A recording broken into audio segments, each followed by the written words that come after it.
Hola a todos, buenas tardes.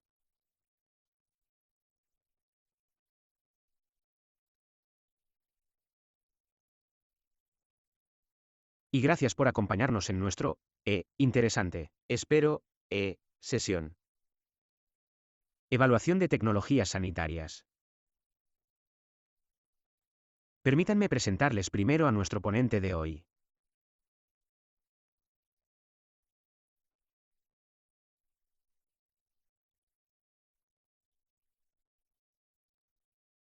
Daniel es estratega sanitario y un colaborador de confianza en la intersección entre la política, la comunicación y el liderazgo sanitario.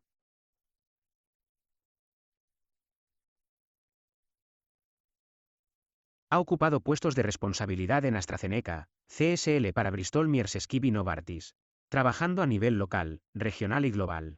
Su experiencia abarca la política sanitaria suiza, el acceso al mercado y la estrategia comercial, defensa de los pacientes y comunicación en ciencias de la vida.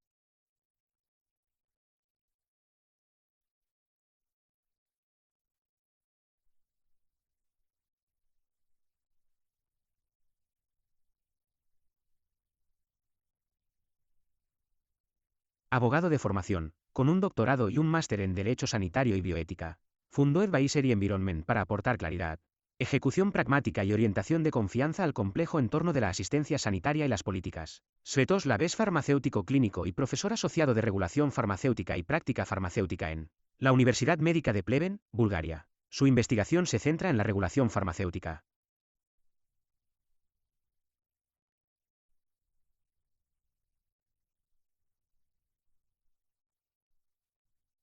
La seguridad de los medicamentos, la farmacoepidemiología y la farmacoeconomía, así como los ensayos clínicos, con especial interés en mejorar la toma de decisiones basada en la evidencia y el acceso de los pacientes a las terapias. Participa activamente en proyectos de investigación clínica que estudian el uso de medicamentos a nivel nacional. Asociación. El profesor asociado Esteve también ha asesorado a varias instituciones reguladoras y no gubernamentales, y ha copresidido el Comité Búlgaro de Ética para Ensayos Clínicos. Es miembro de varias organizaciones científicas internacionales, entre ellas la Sociedad Europea de Farmacia Clínica, la Sociedad Internacional de Farmacovigilancia y la Sociedad Internacional de Farmacoepidemiología.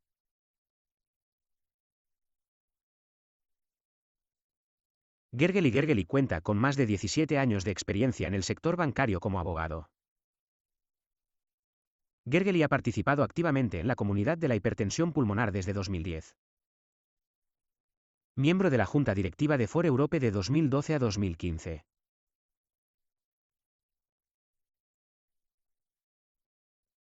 De 2015 a 2023, fue director de proyectos, centrándose principalmente en la labor de defensa de los derechos de los pacientes. Participa en la colaboración de investigación clínica de la ERS.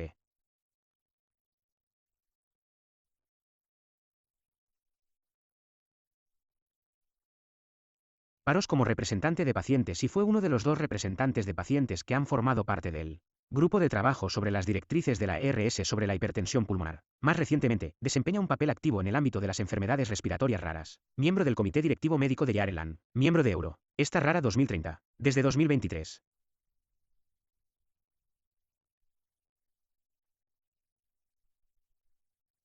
Gergely ha estado trabajando como gestor de proyectos en Yarenland y como asesor de políticas en la UPF. Stefano, mi colega de la junta directiva. Stefano lleva 6 años como miembro de la junta directiva de la UPF en Italia.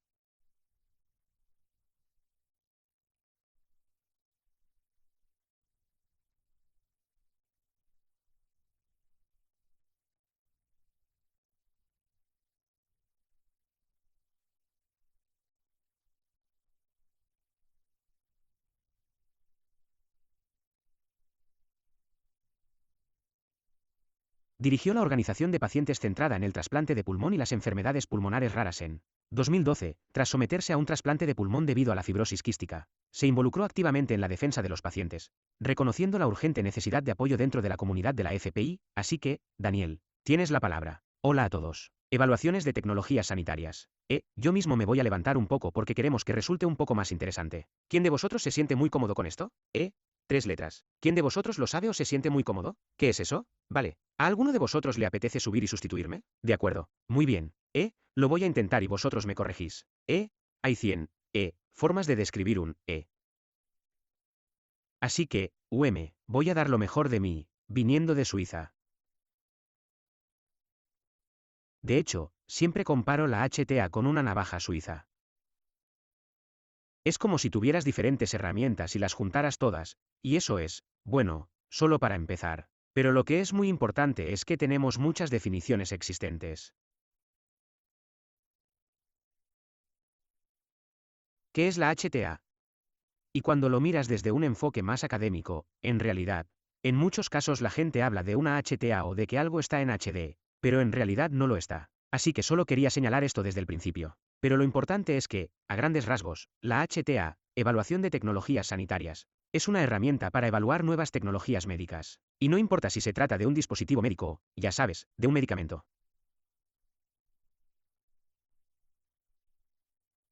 Y, básicamente, para ofrecer una recomendación a los responsables de la toma de decisiones sobre si esta tecnología debe ponerse a disposición de los pacientes o no y si debe ser financiada por el seguro médico, por ejemplo, por el NHS. Y cuando se analiza más desde un punto de vista académico, se suele decir que hay 4 elementos que son relevantes para clasificar algo como una HTA. Lo primero es que las preguntas sean muy claras y estén predefinidas. Preguntas científicas a las que se quiere dar respuesta. Y, entraré en detalle sobre la parte de pico en un minuto más o menos. Lo segundo es que, la HTA suele ser interdisciplinaria. Así que se utilizan diferentes disciplinas científicas para responder a esta pregunta. También y es importante recopilar, evaluar y valorar los datos existentes. Lo que no se hace es generar nuevos datos. Por lo general. Y la tercera parte es, y esto es muy importante, y debe ser transparente. Debería serlo. Y debe ser muy independiente, y todos los procesos deben ser así. Si no es así, se merma la credibilidad de este informe y de esta recomendación científica. Y el último punto es, en realidad, que se emita esta recomendación científica que, en última instancia, conducirá a una decisión. Y ya lo he señalado, como lo que no es la HTA, solo lo estoy señalando. La HTA no es, investigación primaria. Así que no es como llevar a cabo un ensayo clínico. Se trata de examinar todos los ensayos clínicos existentes. Y tampoco es una revisión sistemática de la literatura ni un metaanálisis. Esto forma parte o puede formar parte de una HTA, pero por sí solo, no es una HTA. Y lo mismo ocurre con las evaluaciones económicas en el ámbito de la salud. Así que esto es solo desde un punto de vista teórico. Ahora te cedo la palabra, Sviatoslav. Gracias por esto. Bonita introducción.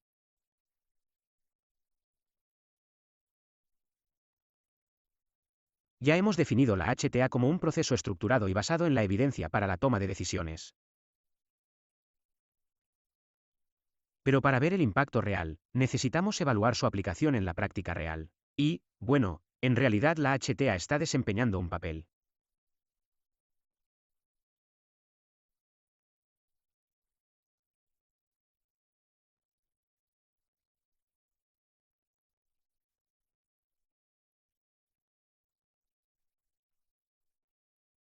La suposición general es que es la parte preliminar, la parte inicial de la la decisión, pero en realidad la respuesta correcta.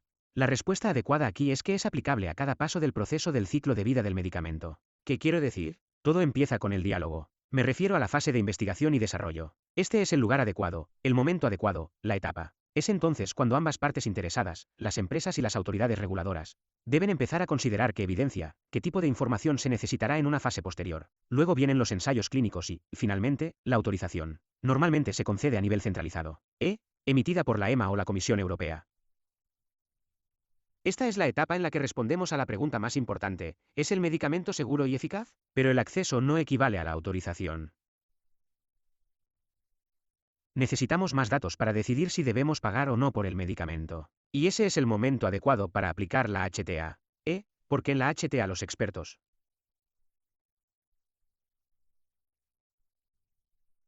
evalúan si tenemos un nuevo medicamento que funciona mejor que el que ya tenemos, que las otras terapias de las que ya disponemos. Y, basándonos en esto, podemos concluir si merece la pena pagar por el nuevo medicamento o no. Luego viene el reembolso.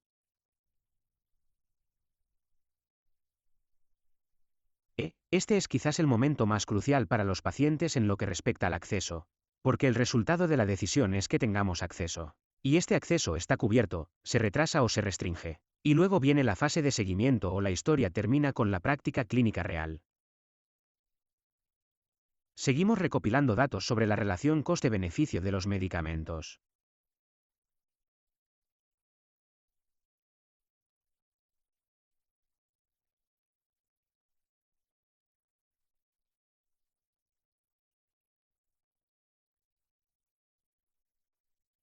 Y una reflexión muy importante aquí, la pequeña imagen de la derecha en algunos países. Debo decir que el acceso no es lo mismo que la autorización, pero la HTA tampoco es lo mismo que el acceso. Lo que quiero decir es que en Bulgaria tenemos una situación en la que el medicamento ya ha sido autorizado. Ha pasado por el procedimiento de HTA. La evaluación, la valoración, es positiva. Pero seguimos sin tener reembolso. Hay que pasar por otro procedimiento independiente para obtener el reembolso. Y el resultado no está confirmado. Y puede tardar hasta 2 años. En algunos casos. Siguiente diapositiva, por favor. Y, como ya he dicho, una aprobación centralizada no equivale a un acceso inmediato. Y voy a explicar por qué. Pueden ver en la parte superior la autorización de la EMA. Una decisión científica para todos los países europeos, pero eso no significa acceso inmediato. En todos los países europeos. Esa es la etapa en la que termina la igualdad.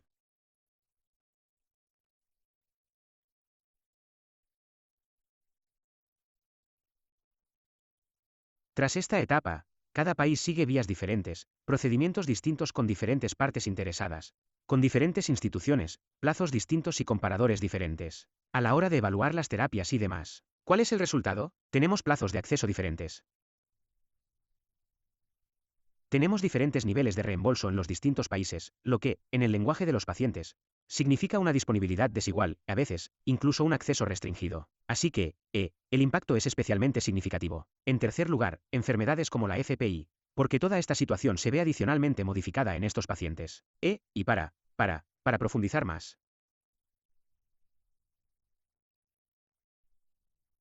¿Cuál es la razón de estas diferentes vías que necesitamos? Deberíamos ver el proceso exacto de la HTA y cedo la palabra a mis colegas para que lo expongan con más detalle. Gracias, señor. Antes de entrar en más detalles, quería ofrecer una visión general. Y, como saben, en cada país, tal y como acaban de explicar, la S vive de forma diferente. Pero si lo analizamos a un nivel más general, normalmente la S puede desglosar en ciertos pasos.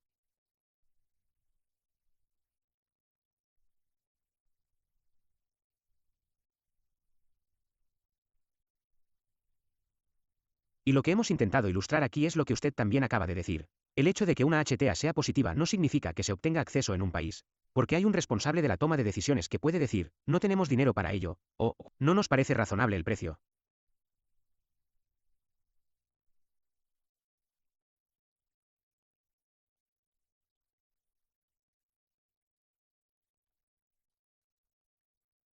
Así que lo primero que hacemos es distinguir entre el responsable de la toma de decisiones y el organismo de HTA, el organismo científico independiente que lleva a cabo la HTA. Y lo que suele ocurrir es que o bien un fabricante, viene e inicia una HTA con un nuevo medicamento, por ejemplo, o bien el responsable de la toma de decisiones, el gobierno, dice, hagamos una HTA sobre un tema específico. Y aquí es donde suelen colaborar un poco, como diciendo, vale, esta es la cuestión.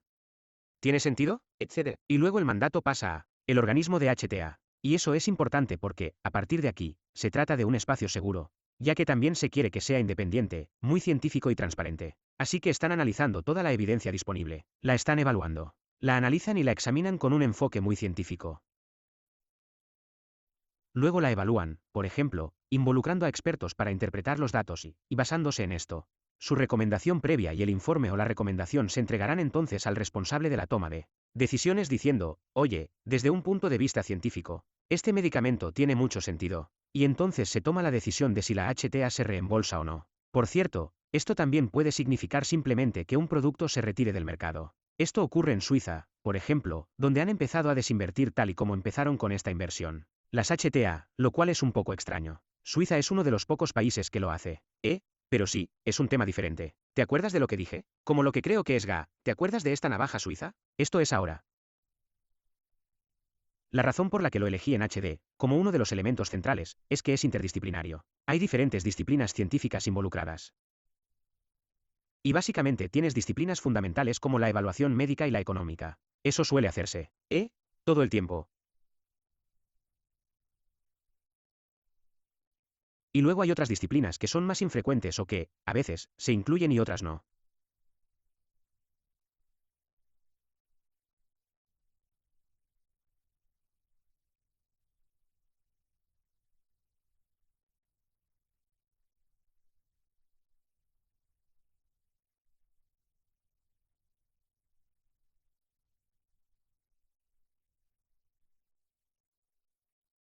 Y estas pueden ser aspectos éticos, sociales o legales que se tienen en cuenta. Por ejemplo, un gran error que se cometió en Suiza, perdón, siempre pongo el ejemplo de un país pequeño, pero una vez quisieron iniciar una HTA sobre una tecnología, sobre un medicamento cuya patente estaba a punto de caducar. Y entonces no tiene mucho sentido hacer una HTA porque el precio, de todos modos, bajará mucho. Y ya sabes, la tecnología está madura y estas son cosas en las que otras disciplinas pueden ayudar. O cuestiones éticas. Eso puede ser muy relevante. Así que solo digo que esto es lo que suele pasar aquí, es decir, estas disciplinas son muy poco frecuentes. Pero si se tienen en cuenta, por supuesto, pueden hacer que la HJ, mucho mejor desde el punto de vista de las recomendaciones. Muy bien, ahora te devuelvo la palabra, yo me centro en la disciplina médica en particular. Estamos cambiando el panorama. Vale, ya te dije que, tenemos procedimientos diferentes en distintos países. Así que eso significa que, sí, vale, lo formularé así. Depende de en qué parte de Europa vivas. En este sentido, de la rapidez con la que recibes el tratamiento y de si este será pagado o no. Así que la idea principal es estandarizar todo lo que podamos. Este proceso.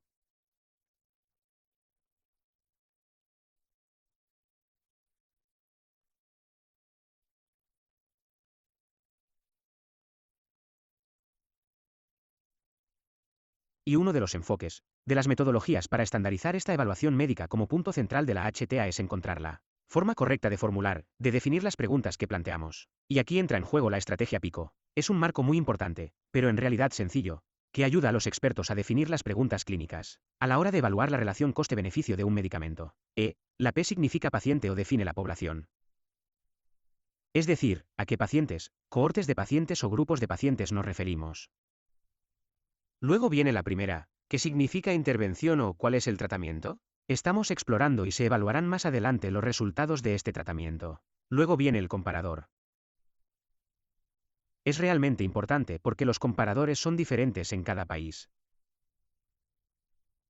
Los pacientes no tienen el mismo acceso a los distintos medicamentos que, de hecho, estamos comparando. Así que no tiene sentido comparar con algo que no está disponible en un país, porque la decisión final, será errónea. Y luego viene el resultado. Quizás lo más importante, de este acrónimo.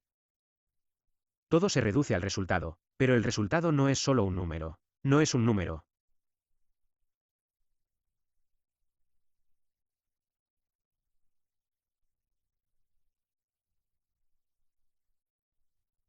El resultado es, en realidad, lo primero, lo más importante en los distintos países. Pero es lo más importante para los pacientes y, debemos estar muy atentos a la hora de definirlo.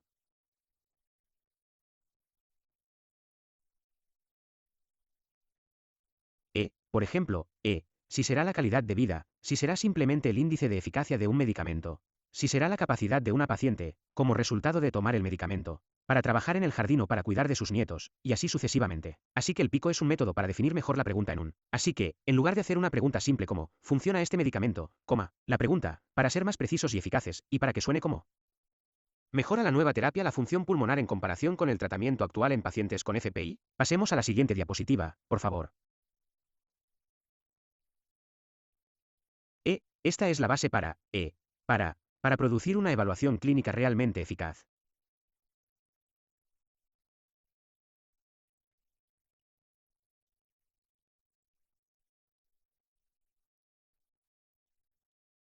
Pero cuando hablo de evaluación clínica, me gustaría hacer una reflexión adicional y profundizar en esto. La evaluación clínica en un caso estándar, la HTA se basa en una evaluación médica y económica. Y la combinación de ambos lleva al resultado de definir si es racional pagar por un medicamento o no. En la situación estándar, contamos con los antecedentes médicos, como los ensayos clínicos, la evaluación de la eficacia en comparación con las terapias actuales, la evaluación del perfil de seguridad y tolerabilidad y de los resultados en la calidad de vida. Por otro lado, tenemos la evaluación económica, que incluye la relación coste-eficacia, el impacto presupuestario y el valor a largo plazo para los sistemas sanitarios. Idealmente, en la mejor situación, contamos con datos sólidos y podemos llegar a un resultado muy bueno, y conclusiones claras y sencillas. Pero en la vida real, no nos encontramos en esta situación ideal.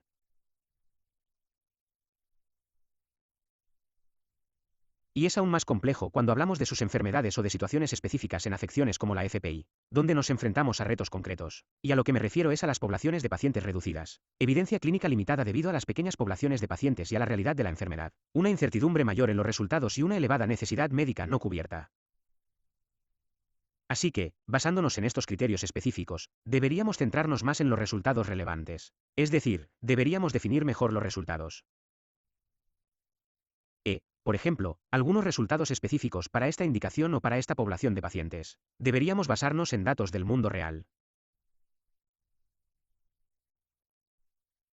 Por supuesto, es muy importante disponer de estos datos y evaluar la experiencia del paciente. Cuando te dije que el resultado está relacionado con el paciente.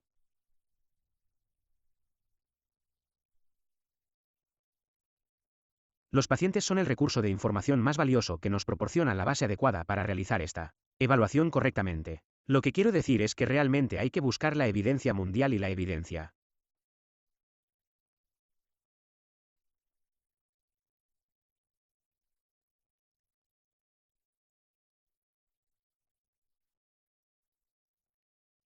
Pero cuando involucramos a los pacientes en esta recopilación de evidencia sólida y del mundo real, nosotros, como expertos, podemos decidir mejor no solo qué información es importante, sino también qué aspecto de la vida del paciente es realmente importante. Así que, voy a ceder la palabra de nuevo a mis colegas para que lo expliquen con más detalle. Muchas gracias.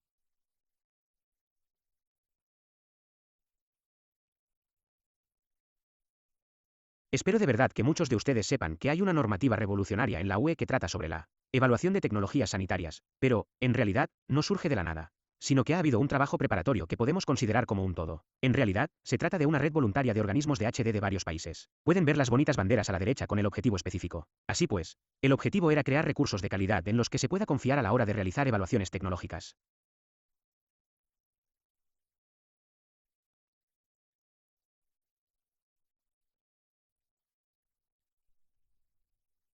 Así pues, el objetivo principal era promover el uso eficiente de los recursos de la HTA y desarrollar, naturalmente, un sistema sostenible para el intercambio de conocimientos, con el fin de generar información fiable, oportuna y transparente. Siguiente diapositiva, por favor. Así que el factor decisivo es la HD, ¿verdad? La normativa sobre evaluación de tecnologías sanitarias, como pueden ver en el lado izquierdo, se está aplicando de forma gradual. Ya se ha aplicado a los productos oncológicos, así como a las terapias avanzadas. Las enfermedades raras entrarán en vigor en 2028. Y se espera que la aplicación plena sea en 2030.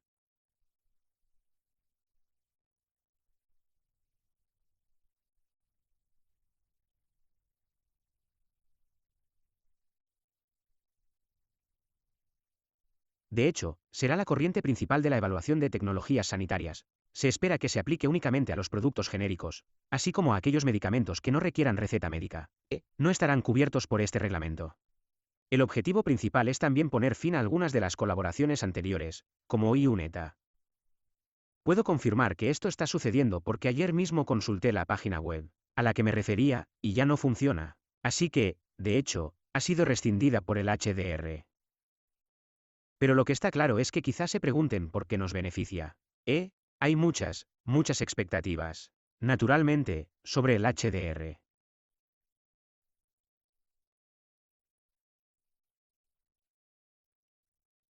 Una de ellas es que podemos ganar algo de tiempo en cuanto a la autorización de acceso al mercado para que los pacientes puedan acceder realmente a estos medicamentos. ¿Cómo podría implementarse?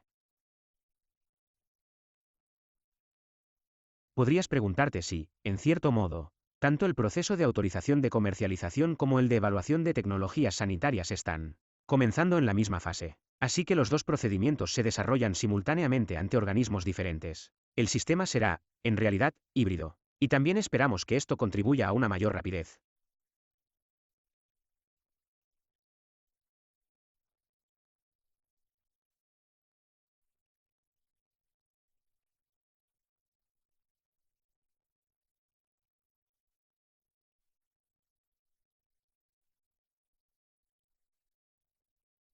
El sistema híbrido significa que algunas de las cuestiones podrían ser competencia de los organismos de HTA a nivel de la UE, pero, como recordarán del debate de esta mañana, algunas de las decisiones siguen siendo competencia de los Estados miembros. Y estas son las cuestiones de fijación de precios y reembolso. Desde la perspectiva de los pacientes, también deberíamos acoger con satisfacción este reglamento porque, como pueden ver al pie de la página, Existe un papel claro para los pacientes y los representantes de los pacientes dentro de este sistema. Siguiente diapositiva, por favor. Y la siguiente, probablemente será la nueva de nuevo. Me permito hacerlo. Es muy importante lo que acaba de decir. Solo quería repetirlo así.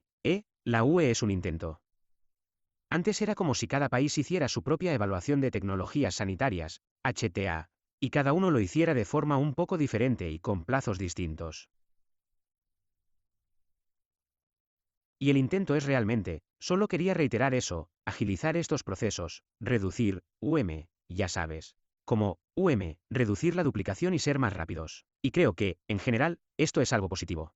Y lo que también se puede leer en el HDR, en el reglamento sobre la HTA, es que los Estados miembros deben tener debidamente en cuenta los resultados de esta evaluación. Así que no es que estén obligados o sujetos a ello, pero al menos, tienen que tenerlo en cuenta. Y esto es, como un gran paso hacia una estandarización y armonización que, al menos en la parte médica, ya sabes, el navaja suiza, con las diferentes disciplinas. Aquí, en la UE, se están ocupando de la parte médica.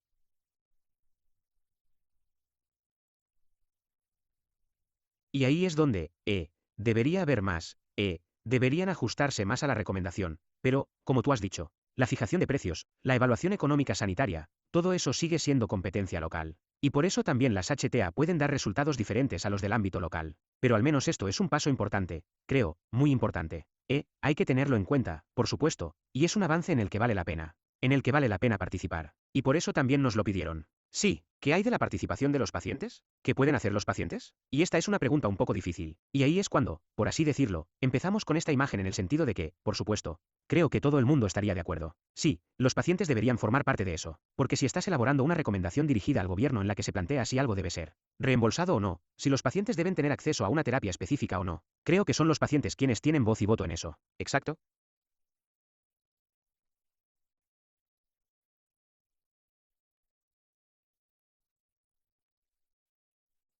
Pero la cuestión es que, si echamos la vista atrás a lo que se ha dicho hasta ahora, este enfoque científico también requiere encontrar un equilibrio entre, ya sabes, el extremo de no involucrar a los pacientes porque entonces es súper científico, todo está claro. Cada paso, ya sabes, se puede medir y reproducir al 100%, o una participación total en la que, básicamente, el paciente estaría sentado todo el tiempo al lado del investigador. Por cierto, eso es súper aburrido. Y yo no lo hice, pero, bueno, esto también es un riesgo porque entonces, los pacientes o también otras partes interesadas podrían ejercer demasiada influencia en la recomendación final. Y este es un equilibrio que hay que, encontrar. Y cada país lo adapta un poco.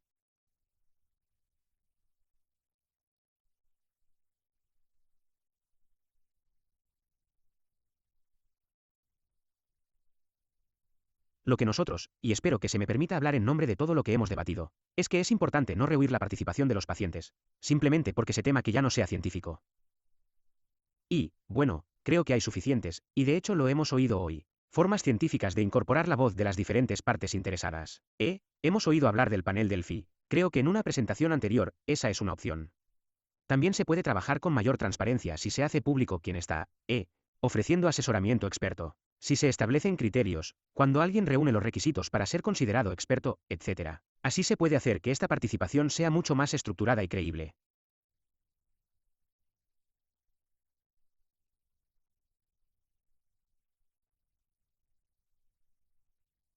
Y esto también es importante porque, si se involucra a todas las partes interesadas y, por supuesto, a los pacientes, una vez tomada la decisión, la gente también se siente escuchada y, ya sabes, valorada. Y probablemente también apoye más la recomendación que se haya hecho. Así que esto es una especie de triangulación, como solemos decir, Cuando haces eso, y esto ahora es muy teórico, pero aún así, quiero decir, en esencia, es súper sencillo. La participación de los pacientes es clave. Pero, y aquí es donde entra la parte científica, hay que hacerlo en el momento adecuado y con las personas adecuadas. Y también de la manera adecuada.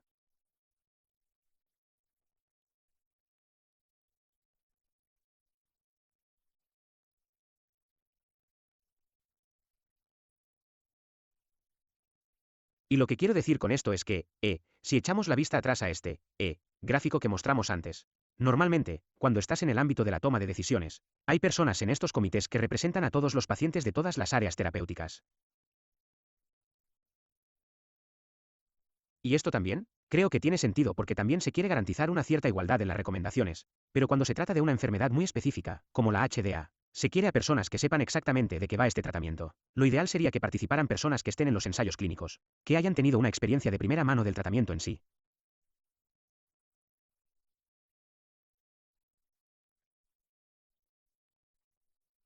Y creo que esto es lo que yo recomendaría, o lo que os recomendaríamos, cuando penséis en cómo vosotros, como colegas de la UPF, podríais reforzar la participación de los pacientes. Pensad en hacia dónde vamos. ¿En en qué invertimos nuestra energía? ¿Nos estamos involucrando más en esta evaluación? ¿O estamos intentando involucrarnos más en el ámbito de la toma de decisiones?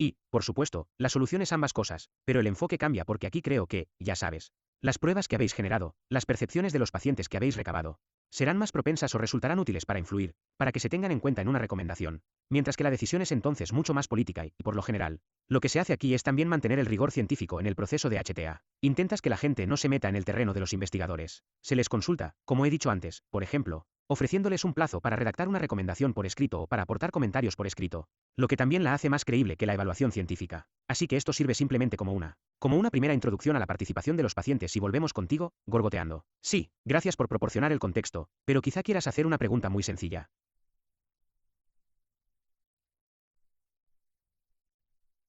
¿Cuál es realmente el papel del paciente en este tipo de procedimientos de HTA?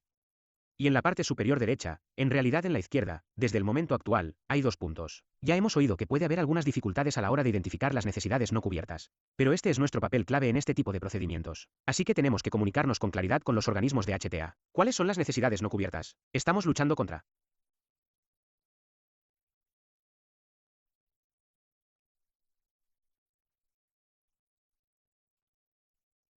Y el otro punto es que debemos destacar esas dificultades o esos retos, que surgen o están relacionados con los tratamientos disponibles, antes de profundizar en este tema.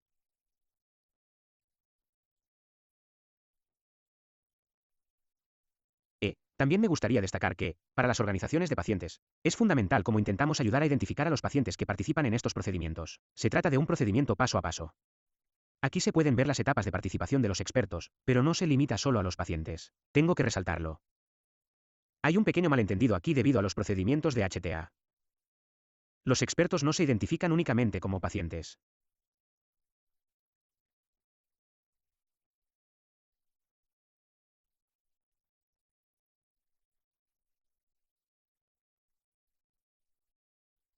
Y podemos distinguir entre pacientes, pacientes expertos y defensores de los pacientes, pero también se refiere a los médicos, ya que el objetivo principal es involucrar a los médicos en estos debates. Así que el primer paso podría ser encontrar un experto en oncología. Hemos aprendido que puede que no sea muy fácil. Tenemos algunos ejemplos de lo que hemos aprendido, ya que debe definirse con mucha claridad.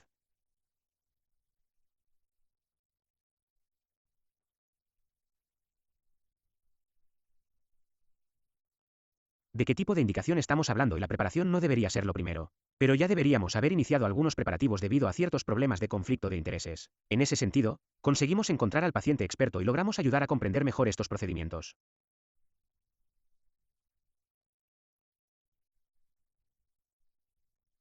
También intentamos involucrar a estos expertos y, naturalmente, una vez que contamos con expertos en este tipo de procedimientos, ellos, se deben tener en cuenta sus ideas o sus propuestas, pero sin comentarios. Naturalmente, este tipo de evolución podría no tener sentido.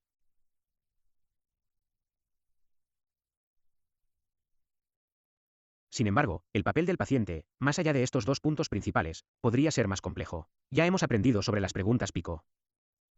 Así que tanto los pacientes como los médicos están en condiciones de opinar. Este tipo de dilemas, incluso para afinar detalles. También aprendemos de la oncología. Recordarán que esto también lleva un tiempo en marcha.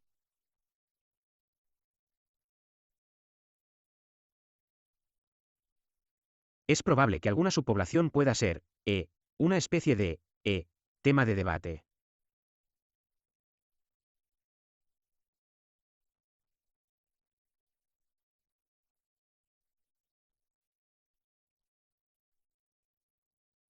Recientemente, la Agencia Europea de Medicamentos publicó un documento muy interesante y exhaustivo sobre los datos de la experiencia de los pacientes y cómo los utilizan en el proceso médico de autorización de acceso, así como en el proceso de HTA. Así que la segunda función principal por nuestra parte es cómo podemos aportar la experiencia de la liga, que puede adoptar diversas formas. Sabemos que, en muchísimos casos en los ensayos clínicos, utilizamos criterios de valoración secundarios como cuestionarios de calidad de vida y demás, pero también dentro del procedimiento de HTA. Procedimiento. También es significativo que, una vez seleccionado como experto, pueda esperar formar parte del procedimiento.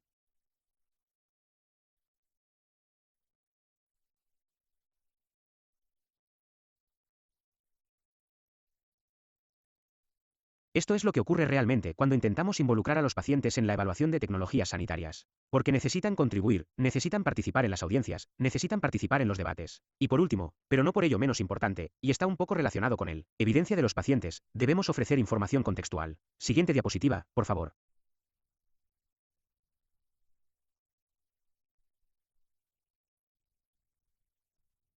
Una publicación muy reciente que intento citar aquí, en este recuadro verde, abarca 3 países relativamente distantes entre sí. Tenemos a Francia, Bulgaria y Hungría.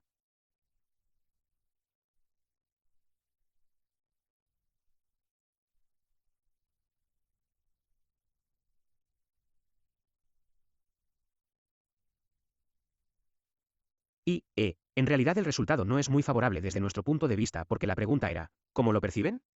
¿Creen que, hay alguna implicación o necesidad de implicación de los pacientes, así como de los médicos, en este tipo de procedimientos? Y se puede ver claramente que, en realidad, no hay participación. Es una información muy triste, creo, pero hay una gran necesidad de ello.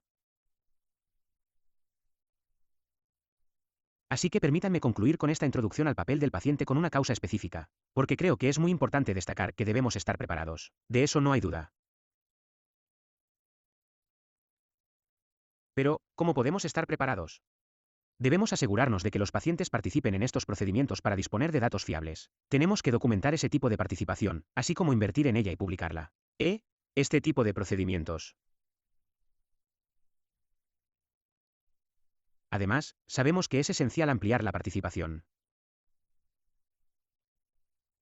Hay muchas voces que se preguntan cómo pueden contribuir los pacientes a estos debates.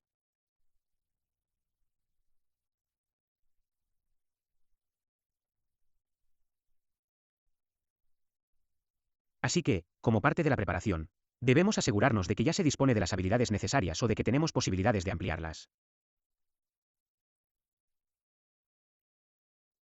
Y en lo que respecta a la participación de los pacientes, al intentar documentar dicha participación, también debemos evaluar y proporcionar retroalimentación. Y con esto, voy a ceder la palabra a Danieleo, probablemente, a usted, Rothstein. Gracias. Muchas gracias. A todos ustedes.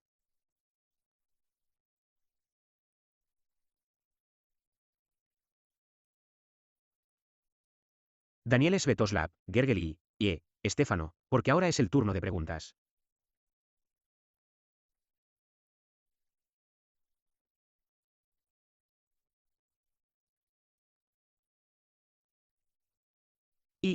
Me gustaría preguntarle, como representante de los pacientes, ¿qué opina sobre la participación de los pacientes en la HTA? Sí.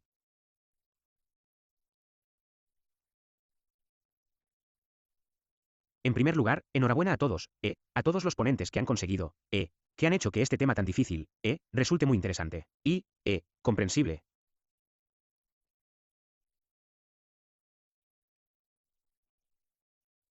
Veo que la importancia del paciente radica, en primer lugar, en el hecho de que somos nosotros quienes estamos esperando. Esperamos, Durante los ensayos, esperamos a la la aprobación. Y también esperamos cuando es otra persona. Toma las decisiones sobre la evaluación de tecnologías sanitarias.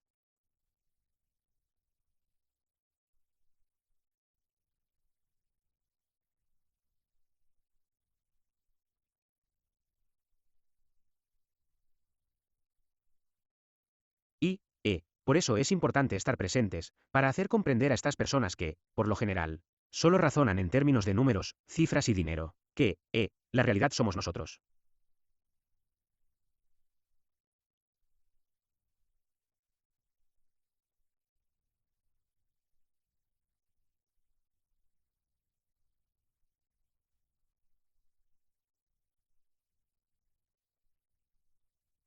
Los pacientes que estamos esperando una cura en segundo lugar, puedo asegurarle a Daniel que hoy en día contamos con, representantes de pacientes y expertos en pacientes que pueden hacer este trabajo. Hagámoslo de la mejor manera posible. Así que ellos tienen claro.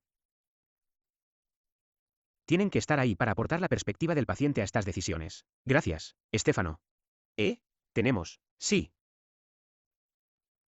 Esteve. Dame un momento. Ya voy. Sí. Muchas gracias. Es una presentación realmente muy interesante. No estoy del todo de acuerdo con el lenguaje que has utilizado. En un momento dado, has hablado de que involucrar a los pacientes es, de alguna manera, menos científico. Yo habría dicho que es todo lo contrario, que no se puede ser científico sin asegurarse de que se tiene en cuenta la opinión del paciente.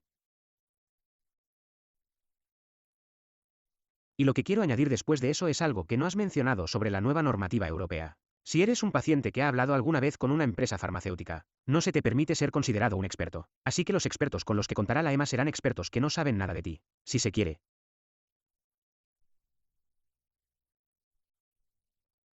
Quiero decir que nuestra filosofía en la UPF, y creo que la de muchos de nuestros miembros, es un trabajo fluido entre pacientes, médicos y reguladores farmacéuticos. Sí, todos tenemos que trabajar juntos si realmente queremos hacer frente a la fibrosis pulmonar. Y lo que la EMA está haciendo aquí es crear barreras que impiden que los pacientes participen realmente. Contamos con un grupo de expertos, y de hecho tenemos a uno de ellos aquí en el escenario.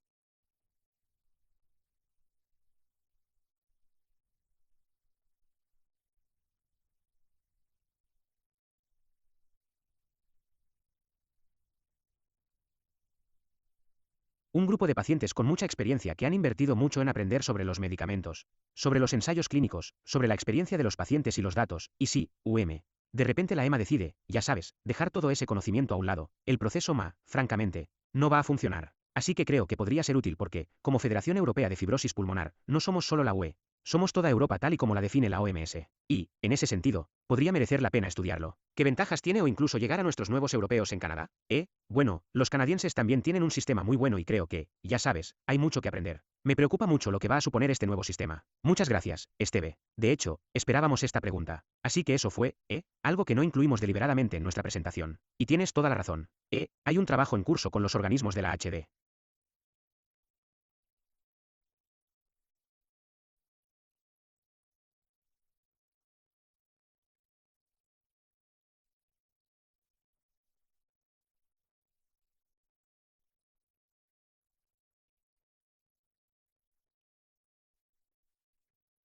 La UPF forma parte de la red de partes interesadas de la HTAL, Este problema viene de lejos y tiene antecedentes también en UNITA. Tenemos este problema y planteamos cómo es posible que, para los pacientes con enfermedades raras, no haya posibilidad de salvedad, especialmente en lo que usted ha mencionado.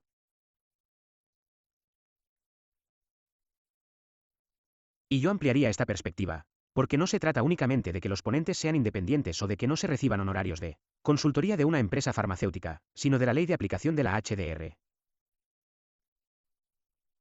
Ir más allá de lo que dice la ley y considerar que, una vez que una empresa farmacéutica te reembolsa los gastos para asistir a una conferencia, podría ser también, una especie de conflicto de intereses. Así que lo que ocurrió en la UNITA es que encontraron una solución alternativa alegando que es muy difícil, o incluso imposible, identificar a los pacientes en el ámbito de las enfermedades raras, tener cualquier conflicto de intereses. Así que dijeron, de acuerdo, lo aprobaremos caso por caso, pero no estamos nada contentos con esta solución.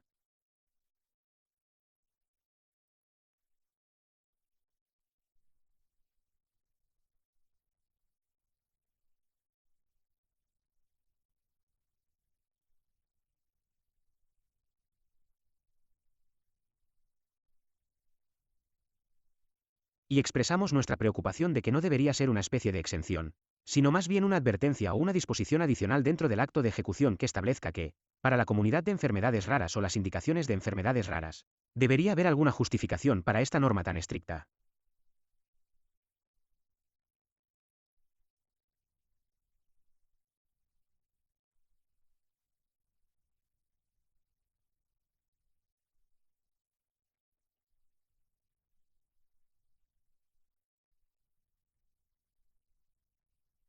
Y, por otro lado, también debo destacar que todo el mundo se sorprendió mucho con este nuevo acto de ejecución porque, curiosamente, no reitera las disposiciones de la EMA, sino que, además, incluye normas más estrictas y creo que también debería reflexionar sobre cómo consideramos o interpretamos realmente los procedimientos recibidos de la empresa farmacéutica. Y es algo muy nuevo. Ejemplo de oncología. Y acabamos de enterarnos de que no importa si tú, como paciente, recibes fondos directamente de, la empresa farmacéutica, pero una vez que estás trabajando.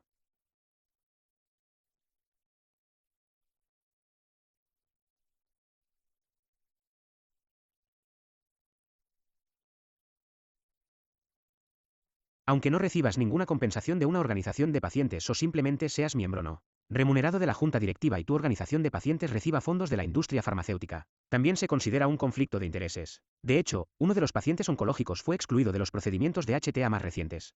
Nuestra idea, en realidad, desde el ámbito de las enfermedades raras, era intentar construir una buena muralla china entre esos pacientes, defensores o expertos que tratan con empresas farmacéuticas en materia de investigación, en lo que respecta a las actividades de sensibilización.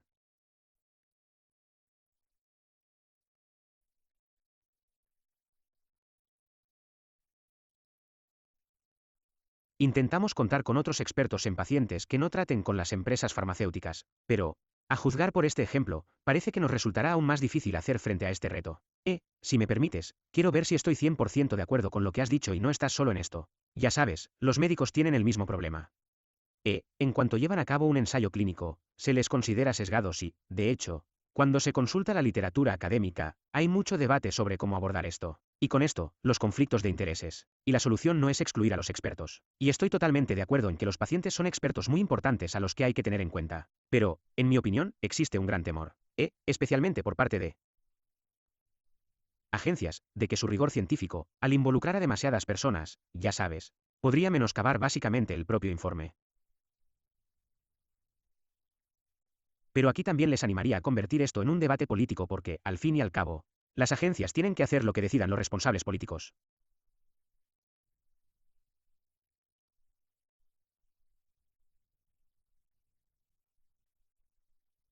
Y si los responsables políticos deciden, oye, queremos la voz del paciente, queremos, ya sabes, la voz del médico en el proceso, entonces tienes la oportunidad de que te escuchen. Porque entonces tienen que hacerlo, independientemente de si se trata de metodologías Cochrane o de otro tipo. Quiero decir, en cierto sentido, nosotros, como pacientes y defensores de los pacientes, somos totalmente influenciables por la industria farmacéutica. Así que tenemos un conflicto de intereses, pero los médicos no. Ahora bien, quiero decir, hay algo extraño aquí. Pensé que, en lo básico, en cuestiones de derechos humanos básicos, creo que podrías buscar asesoramiento legal al respecto. Quiero decir, creo que tenemos que ser más fuertes. Quizá tengamos que alzar más la voz ante los responsables políticos para cambiar esto. Pero tenemos lo mismo. En la ERS no se nos permite asistir a las sesiones de la industria como defensores de los pacientes. ¿No es una locura? Ya sabes, no se nos permite tener acceso a la información más reciente. Tenemos que hacer nuestro trabajo a pesar de la actitud condescendiente de algunas personas de la ERS o de la EMA. Creo que realmente tenemos que plantar cara a eso. Lo siento, voy a guardar mi insignia revolucionaria. De acuerdo.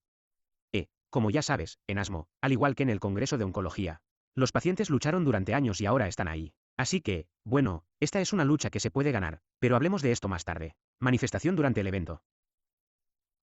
Y solo para reflexionar, puedo establecer un paralelismo con mi experiencia en el Comité de Ética para Ensayos Clínicos en Bulgaria. Nunca olvidaré mi primera vez en este comité. Habíamos debatido un estudio oncológico muy complejo, muy complicado, de hecho.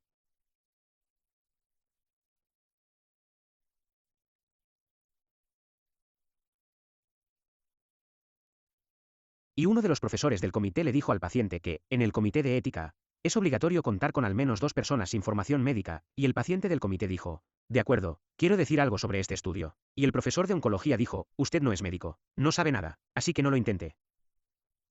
Pero, en realidad, la reflexión del paciente fue muy importante porque él conoce el recorrido del paciente y dijo, de acuerdo, el recorrido del paciente no encaja con el diseño del estudio. Y si aprueban este estudio tal y como está, no tendrán ningún participante. Así que todo quedará en nada, perdido. Y es lo mismo. Y en Bulgaria, la parte de los pacientes es muy complicada. Quiero decir, ya has dicho que es una decisión política. Y en Bulgaria es muy político porque tenemos la HTA y luego hay otro procedimiento para el reembolso. Pero lo que aconsejamos a los pacientes es que consulten la vía clínica, ellos no son clínicos. Pero en la vía clínica se puede explicar cuál es la necesidad no cubierta, necesidad médica, y parte de este conocimiento puede ser, aportado por los propios pacientes. Así que los pacientes pueden consultar a los expertos médicos que están preparando la vía médica sin sentarse a la mesa de negociaciones. Gracias, Svetoslav. ¿Alguna pregunta más? Sí, muchas gracias por esto. Una presentación realmente interesante. Estoy de acuerdo con los comentarios anteriores sobre el hecho de que habéis desglosado un tema muy complejo, normalmente muy árido, y lo habéis hecho muy interesante y accesible. Así que gracias por ello. Tenía una pregunta. Desde la perspectiva de la equidad en salud, es uno de mis temas favoritos. Y es que sé que la UE también pone un énfasis explícito en llamar la atención sobre los grupos vulnerables y marginados. Pero ahora sé que, en el caso de enfermedades raras como la PEZ, Es difícil centrarse en los grupos marginados o vulnerables simplemente por el hecho de que se trata de una enfermedad rara. Ya hay muy pocas personas.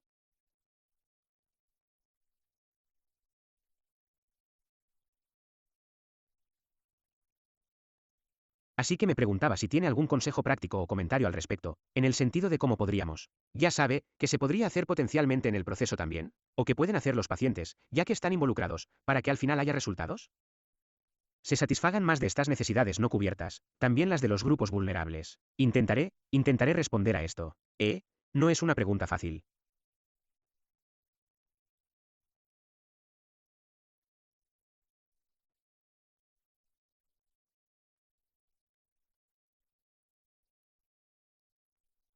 Para ser sincero, creo que, la preparación no debería comenzar en el procedimiento de HTA, sino en la revisión del protocolo y la elaboración del protocolo del ensayo clínico. Una vez que lleguemos a la fase de HTA, podría haber algunas posibilidades. Cuando hablamos de la población, la letra P, para profundizar un poco en la subpoblación. Pero una vez que se está en los procedimientos de HTA sin ningún dato del ensayo clínico, en realidad no es posible.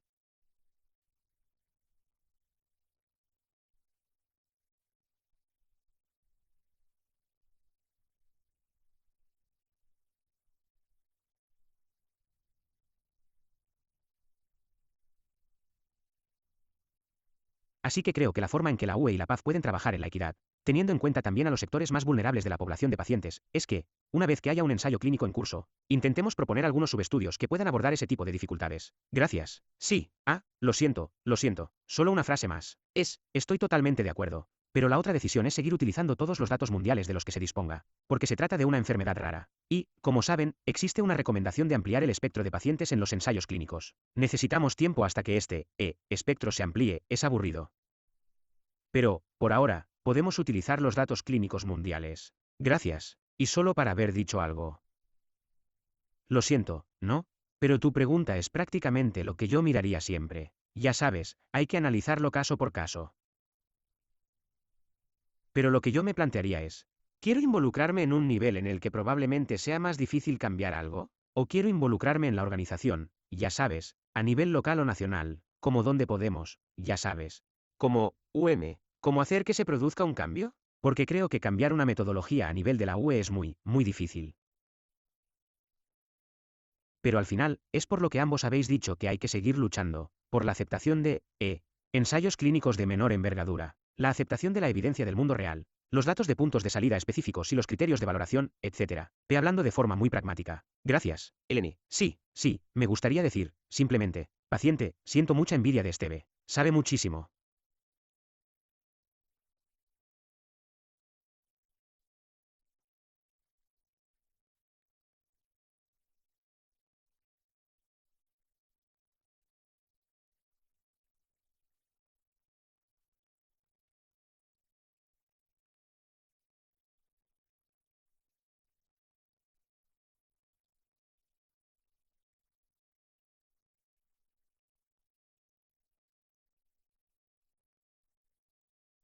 eh, Cosas, y me gustaría ser como él, como simple paciente, creo que, los pacientes pueden aportar una perspectiva que los ensayos clínicos y los modelos económicos a menudo pasan por alto y, pueden aportar la experiencia real de los síntomas de la enfermedad, la vida cotidiana y todo aquello con lo que tenemos que lidiar cada día, también las preferencias de tratamiento, los efectos secundarios frente a los beneficios, porque algo puede ser muy bueno, pero es muy difícil, por el tema de los efectos secundarios, y, por supuesto, la consideración de la calidad de vida es algo muy importante para los pacientes. Y, bueno, voy a terminar aquí mis reflexiones al respecto.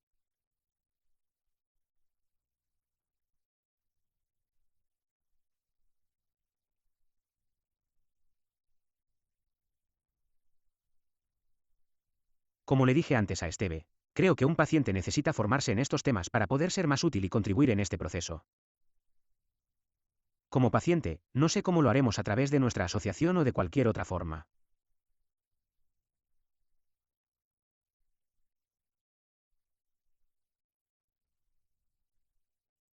No lo sé, creo que necesito formarme y tener mucha confianza en mí mismo y aportar todo lo que pueda. Muchas gracias. Quizás solo un pequeño comentario. En primer lugar, comparto la admiración por Esteve, estas personas marcan una gran diferencia.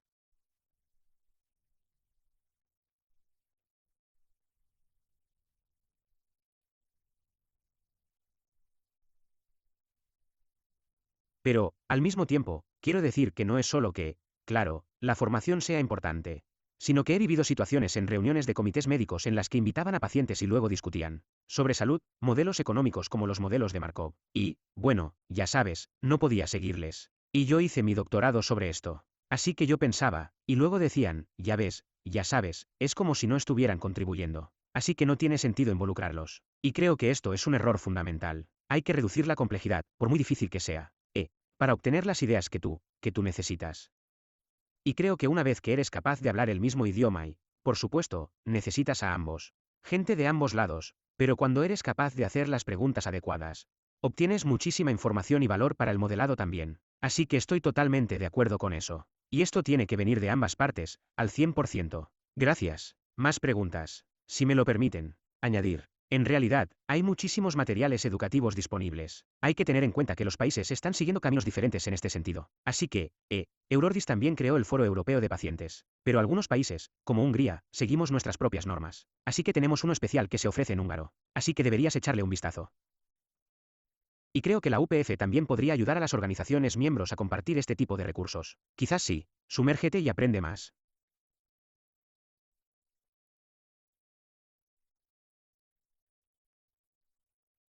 Sin embargo, debes tener siempre presente que no se te pide que seas un experto en el procedimiento en sí.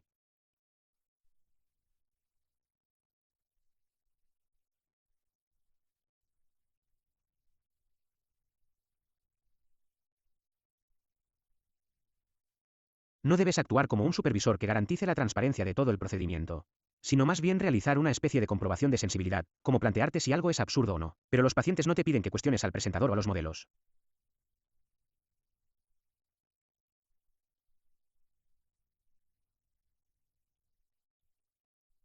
Como comparas, directa o indirectamente, algunos de los resultados. Si el ensayo clínico incluye una comparación ya disponible, en esa indicación específica. Así que esta no es nuestra norma. Como bien ha señalado, tenemos que incorporar la perspectiva del paciente en el debate. Gracias, Gergely. Compañeros, ¿tenemos alguna pregunta en línea? Aquí en la sala.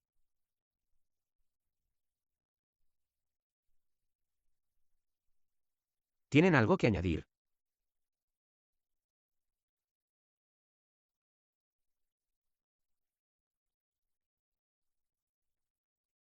Bueno, en cuanto a la peor pregunta, solo diría que nadie sabe mejor lo que siente un paciente que el propio paciente. Podemos evaluar los ensayos clínicos. Quiero decir, ustedes no son, profesionales de la medicina.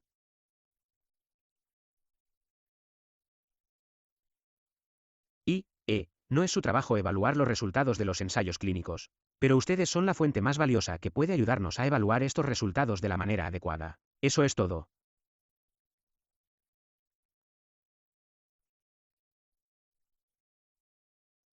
Bueno, si no tenemos más preguntas, creo que, incluso antes de lo previsto, Alba, podemos dar por concluida la sesión. Muchas gracias de nuevo a Daniel Svetoslav, Gergely y Estefano. Tenemos aquí y a mí mismo. En realidad, soy de Bulgaria.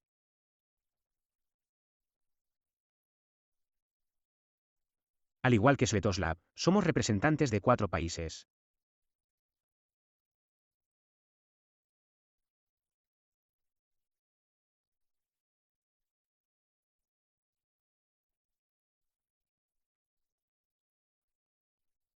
Así que han podido ver los diferentes puntos de vista de estos 4 países y la perspectiva de nuestros ponentes. Sobre cómo.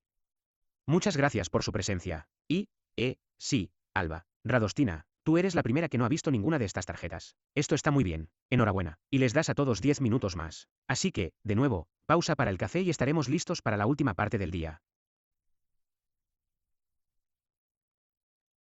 Tenemos 2 sesiones, una aquí en la sala Silver, moderada por Jean Michel, que va a hablar sobre la prevención y el diagnóstico precoz. Y luego tenemos el taller en la segunda planta, sobre los cuidadores. Vamos a trabajar juntos en el diseño de una encuesta para comprender las necesidades de los cuidadores de personas con fibrosis pulmonar, así que os animamos a participar en él. Todavía quedan algunas plazas disponibles, así que disfruten de la pausa para el café.